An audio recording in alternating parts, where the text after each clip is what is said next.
తెలంగాణ పంచాయతీ రిజర్వేషన్లపై దాఖలైన పిటిషన్లను హైకోర్టు ఈ రోజు విచారించనుంది. బీసీ జనాభా శాతం మేరకు రిజర్వేషన్లు కేటాయించలేదన్న ఆరోపణలతో పలువురు అభ్యర్థులు కోర్టును ఆశ్రయించడం జరిగింది.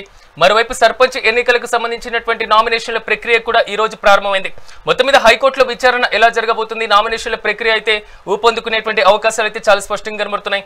ఇదే అంశానికి సంబంధించి మరింత విశ్లేషణ మనతో పాటు అందుబాటులో ఉన్నారు ప్రముఖ రాజకీయ విశ్లేషకులు బండారు రామ్మోహన్ రావు గారు. రామ్మోహన్ రావు గారు నమస్తే అండి. రామ్మోహన్ రావు గారు, మొత్తం మీద ఎలా చూడాలంటారు? ఒకవైపు నామినేషన్ల ప్రక్రియ ప్రారంభమైంది, మరోవైపు హైకోర్టులో దీనికి సంబంధించినటువంటి విచారణ జరగబోతుంది. మొత్తం మీద ఏం జరుగుతుంది తెలంగాణలో, ఎటువైపు దీనికి పులి స్టాప్ పడేటువంటి అవకాశం కనిపిస్తుంది అనుకోవాలి? సిరాజ్ గారు, మీకు అట్లాగే మెగా న్యూస్ ప్రేక్షకులు నమస్కారం. అయ్యవారి గుర్రానికి అన్ని అపరాధాలే అన్నట్టు ఈ ప్రభుత్వం తీరున్నది. రిజర్వేషన్ల కుంపటి పెట్టి ఆశల పల్లకిలో బీసీలను అందల ఎక్కించి డబిల్లు మన కింద పడేసిన ప్రభుత్వం ఇది వరకు చెప్పాలంటే. ఎందుకంటే చూడండి, 42% రిజర్వేషన్ ఇస్తా అనేది అలవిగాని హామీ, తప్పుడు హామీ అంటున్నాడు. అంటే వాళ్ళకి ఇవ్వద్దు అనట్లేదు నేను, ఆచరణ సాధ్యం కాదు, చట్టపరంగా చెల్లదు అని తెలిసి కూడా వాళ్ళు ఆనాడు హామీ ఇచ్చి బీసీల ఓట్లు పొంది అధికారంలో అందరం ఎక్కాడు. ఆ తర్వాత వరుసగా మోసం చేస్తూ, అంటే దాన్ని 2 ఏళ్లు గుంజారు కదా, 2 ఏళ్లు కొండంత రాగం చేసిన తర్వాత ఏం పాట పాడారో చూసాం. చివరికి పార్టీ పరంగా రిజర్వేషన్ అని ఆఖరికి పంచాయతీ ఎన్నికలు మొదలు పెడుతున్నారు. నేను మొదటి నుంచి అంటున్నాను, ఎన్నికలు జరగవు అని ఆ గత సంవత్సరం నుంచి అంటున్నాను. వీళ్ళు చేస్తున్న అంటే మునుమును బట్టి చెప్పొచ్చు కదా సిరాజ్, మనకు ఎటువైపు పోతున్నాం అనే దాన్ని బట్టి చెప్పొచ్చు. ఎప్పుడు చెప్తుంటాను నేను, హైదరాబాద్ నుంచి దక్షిణానికి వెళ్తే కర్నూలు వస్తుంది, హైదరాబాద్ నుంచి ఉత్తరానికి వెళ్తే కరీంనగర్ పోతున్నామని వాళ్ళు దక్షిణానికి వెళ్తున్నారు, తప్పు అంటున్నారు. ఇప్పుడు ఇవాళ కూడా ఒక 15 రోజులు ఆగండి బాబు ఆగండి అని ప్రతి టీవీ ఛానల్ చెప్తున్నాను నేను. వీళ్ళకి అర్థం కాదు ఏంటంటే, రిజర్వేషన్లు ప్రకటించినప్పుడు కొంత టైం కసరత్తు చేయండి. అసలు 42% రిజర్వేషన్ అంటే అది సుండుతే అంటారు. మహాభారతంలో శకుని ధర్మరాజు ప్రశ్నిస్తారు, ఇది శూన్యతమే, అది శూన్యతమే అంటాడు. మరి ఏది అనృతం మామ అంటాడు. అంటే వీళ్ళు ఎట్లా ఉన్నారంటే అది కరెక్టే ఇది కరెక్టే అని పోతున్నారు. తప్పు ఏదో చెప్పాలి కదా. ఏమవుతుంది, వీళ్ళు నేను కరీంనగర్ పోవాల్సిన బయట కరీంనగర్ ఉత్తరం పోవాలి కానీ మీరు దక్షిణం పోతున్నారు, కర్నూలు చేరుతుంటే అర్థమవుతుంది. వీళ్ళు ఒక మాట చెప్పాలంటే, ఈ రిజర్వేషన్లు అనేది ప్రక్రియ మొదలు పెట్టేప్పటి నుంచి పొరపాటు జరుగుతున్నారు. మొదట్లో భూసాన్ని మన వెంకటేశ్వర్లు గారు ప్రభుత్వం 42 అక్షరాలు 42 ఒప్పుకున్నాడు.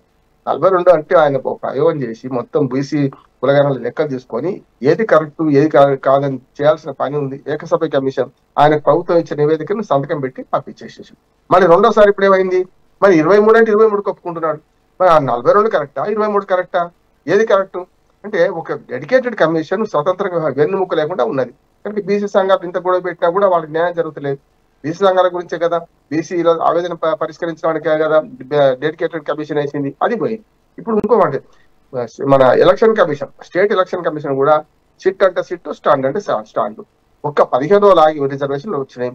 దాని మీద కనీసం ప్రజలకు వివరించి ఈ రిజర్వేషన్ తప్ప చేయండి, ఒక 3 రోజులు పరిశీలించుకోండి అని ఎందుకు ఇవ్వలేదు.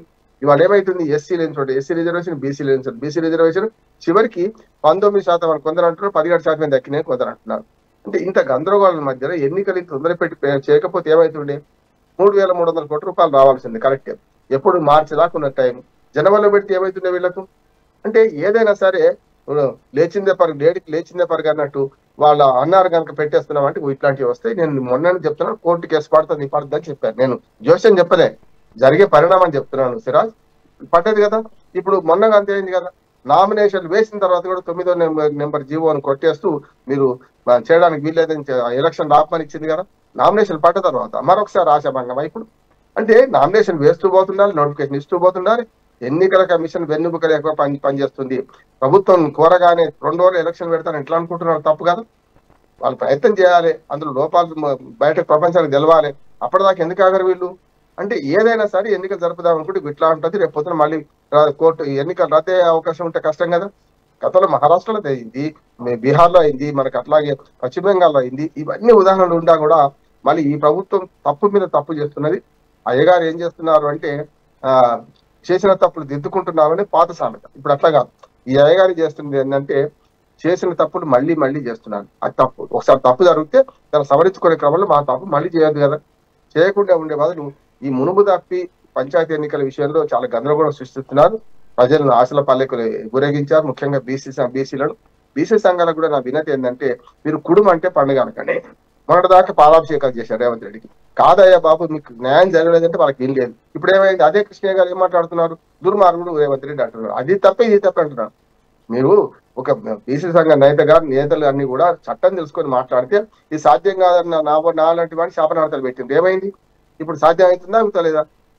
కాదని మొత్తుకున్నాను కదా. ఇది కాదనే వాడిని మనం విమర్శించారు, ఇవాళ అవుననే మనం సమర్థిస్తే కాకుండా పోయింది కదా. అందుకని ఇవన్నీ చూడాల్సిన అవసరం ఉన్నది.